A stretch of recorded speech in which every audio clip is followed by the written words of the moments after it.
When instructional designers encounter a cognitive overload, the standard protocol is to look for distractions.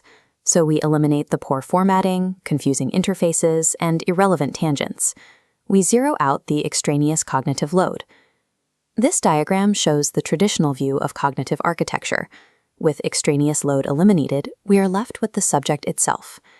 Historically, educators have treated the intrinsic cognitive load, the inherent complexity of the material, as a fixed, locked property. The assumption is that you cannot change the difficulty of the subject without changing what is actually being taught. Cognitive load theory reveals that this assumption is false. Intrinsic load is not a permanently fixed monolith. It can be actively, purposefully manipulated by the instructor.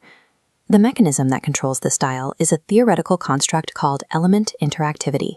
Element interactivity is defined by the number of interconnected variables, concepts, or steps a learner must process simultaneously in order to understand a single idea.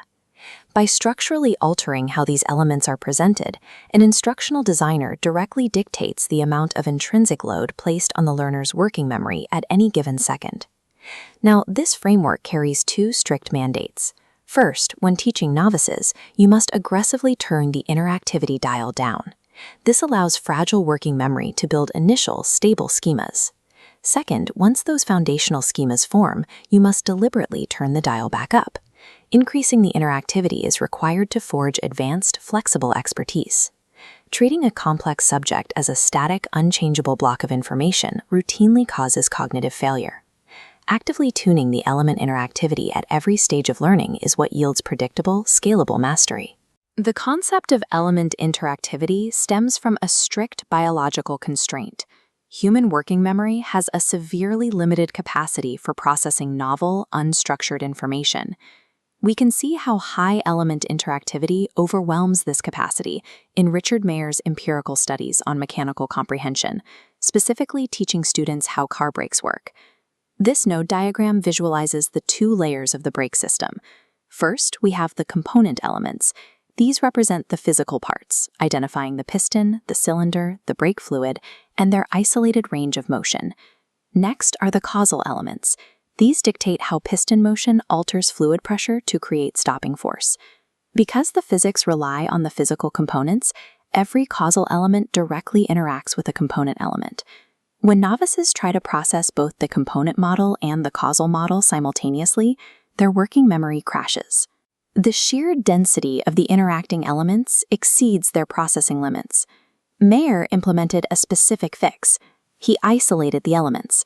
He pre-trained the students exclusively on the names and behaviors of the physical components, completely removing the causal relationships.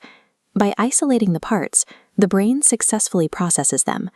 The learner chunks the disparate physical components into a cohesive mental schema in long-term memory. When the complex causal effects are introduced later, the working memory no longer has to track a dozen separate physical parts. It simply retrieves the chunked component schema. The total element interactivity remains safely below the working memory threshold. Presenting highly interactive information to a novice guarantees cognitive overload. The aesthetic design of the textbook is irrelevant. The structural complexity must be decoupled. This principle extends beyond mechanical models into pure abstraction. Educational researcher Paul Ayres tested what happens when you radically sever element interactivity in mathematics. Take a look at this bracketed equation. Expanding this is a high interactivity task for a novice algebra student.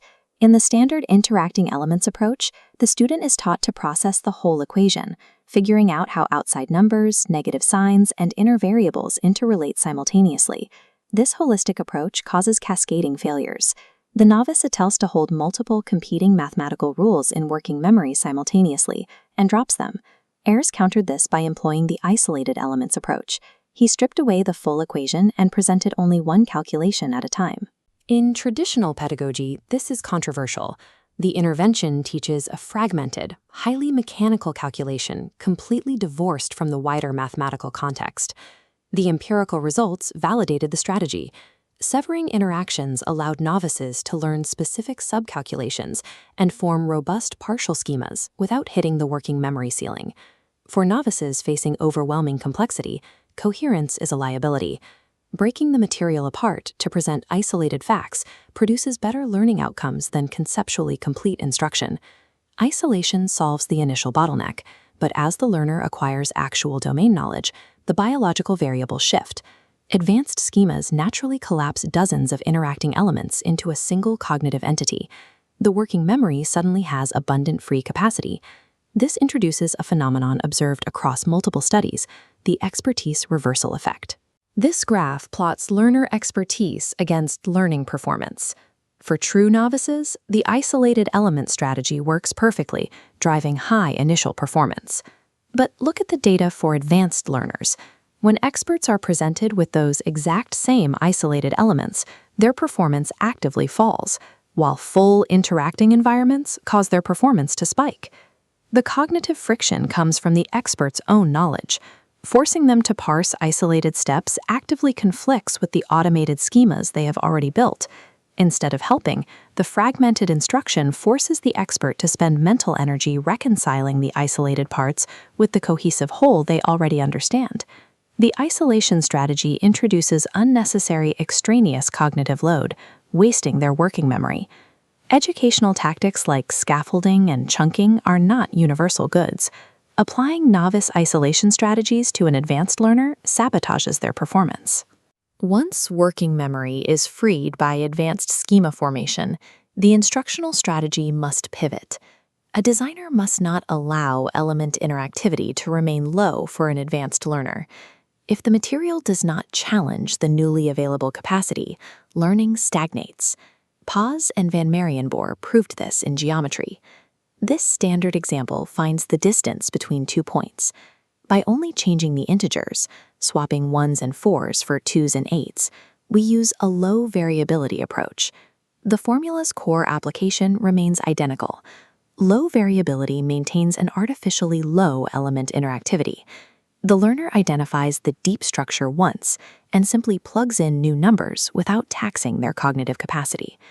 Now look at the high variability variation. We provide the final distance and force the learner to find an unknown coordinate. The visual structure breaks. The learner is abruptly forced to pull from a different set of rules, applying algebraic manipulation alongside the base geometry formula. As expertise develops, instruction must introduce structural variability. We deliberately spike the intrinsic cognitive load, pushing the element interactivity right up to the very edge of the learner's expanding capacity. We spike the intrinsic load for one specific cognitive objective: knowledge transfer. High element interactivity demands heavy working memory resources.